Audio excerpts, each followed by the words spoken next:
Okay, everyone, I want to spend a little bit more time looking at the relationship between recursive sequences, arithmetic sequences, and functions.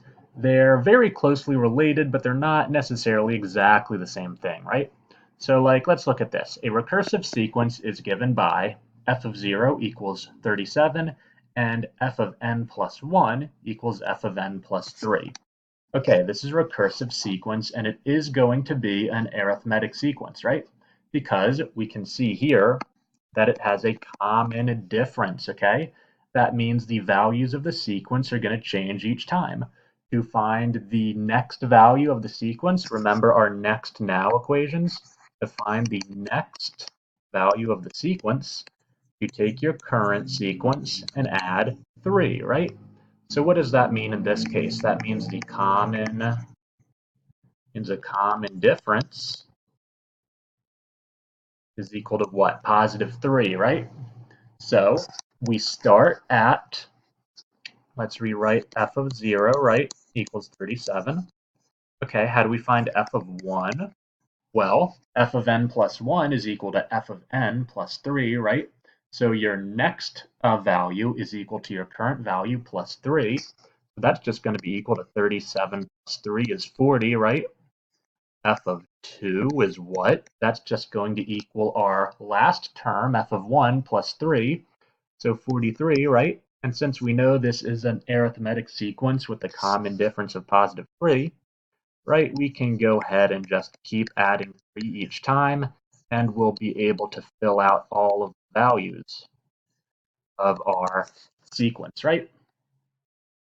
So let's also think about how this exact same relationship could be graphed, not graphed, but represented with a linear function, right? This is pretty much the same information as saying, well, if we have our linear function f of n equals m times n plus b, right?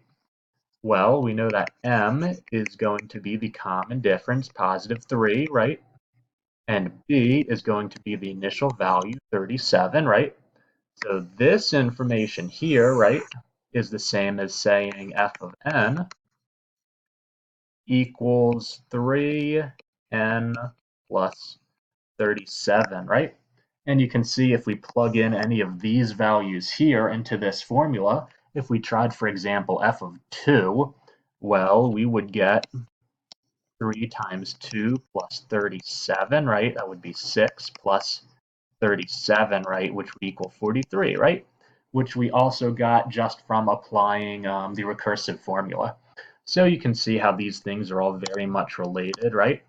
What if let me make some more room here, right? What if we wanted to graph this linear relationship as a line, which we know we can do, right? Well, we also know that we can graph this as a line, y equals mx plus b, right? Where m is the slope of the line and b is the y-intercept. Well, we know that when we're using a line to graph a linear function, we know that m, the slope, is the rate of change of the function, right? And we know b, the y-intercept, is the initial value of the function, right? So of course this could also be graphed with the line y equals 3x plus 37, right? Just many different ways to represent the same information. Okay, let's take a look at this. Sasha has $450 in her bank account. She spends $75.25 from this bank account each week and deposits no new money into this bank account. Write this relationship as a recursive function of the variable d for dollars. Okay, the only thing that might confuse us a little bit is that last sentence, of the variable d. What could that mean? Well, that just means we're using the, oh my bad, let me correct that real quick. I don't want that to be dollars, I want that to be d for days, okay? And we'll see why in a minute. Okay, all that means is we're using the variable d to stand for our independent variable, right? Because what's our independent variable in this situation? It's days, right? On a certain day, she'll have a certain amount of money, right? So our independent variable is days, and our dependent variable is the amount of money she has, right? And I mean, we're used to seeing f of, well, rather functional notation written as f of x, right? We're used to seeing it by now written as f of n, right? Well, this is just us writing the functional notation as f of d, all right, for dollars.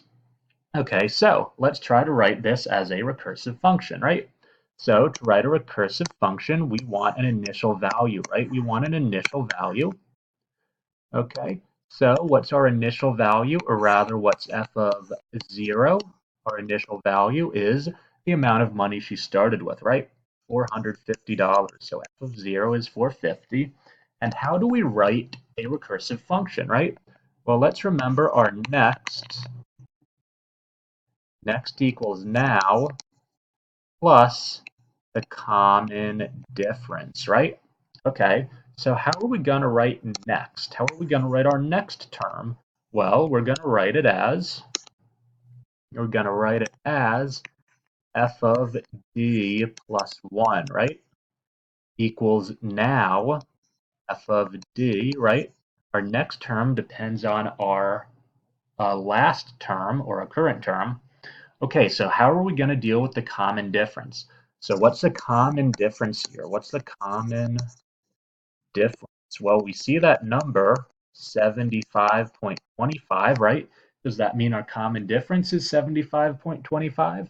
Let's think for a minute about the outputs here.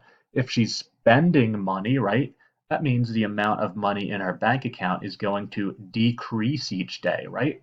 So this is a negative rate of change. So the common difference is going to be a negative. It's going to be negative 75.25, right? So therefore, our recursive sequence will be, or our recursive function will be written as f of d plus 1 equals f of d minus 75.25, right? Because the amount of money that is left in her bank account on the next day is the amount left on any given day, right, minus the 75.25 that she is spending every day, right? To find your next value of the sequence, you simply subtract 75.25. And of course, just to tie this all together, right? If we wanted to write this in regular functional notation, right, not recursively, we of course could write f of d, right? F of d equals negative 75.25 d plus 450, right? Because we know that our formula for a linear function, if we're using the variable d, would be f of d equals m times d plus b, right? Where remember m is the rate of change, in this case negative 75.25, and b is the initial value, right? Or 450. And of course, if we wanted to graph this as a line, y equals mx plus b to represent this visually, of course, we know that when we're graphing a linear function as a line, m is the slope of the line, which is also the rate of change of the linear function or linear relationship, which is negative 75.25. So then that times x plus b, which is the y-intercept, which we know is also the initial value of the function, right? So plus 450, right, to bring this all together.